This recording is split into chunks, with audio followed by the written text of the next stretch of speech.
Hey guys, what's up? So in this quick video, I'm going to show you how you can get the Britney Eyes filter on TikTok. So I'm in TikTok camera. To get this effect, go here. This is the effects gallery. Okay, here in the effect gallery, you will see a search bar here. Just tap there. Search for Britney. Okay, remember this image. This is the filter. Okay, you just have to put your eyes here.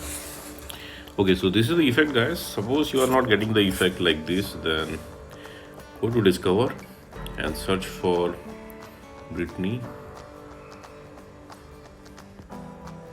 Eyes.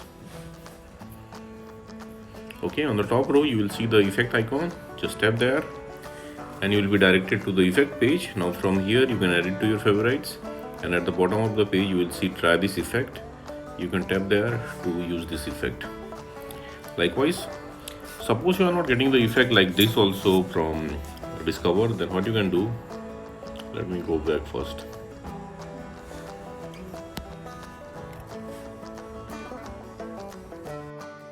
Okay, visit this website. Link to this website I'll give you in the description box below. So here in this website you will see the effect icon. Just tap there. Again you will be directed to the effect page. Now here tap on the record button at the bottom of the screen. Okay, and there you go, you got the filter. So that's it guys. Likewise, you can get this effect now on TikTok. So thanks for watching the video guys. See you in the next video.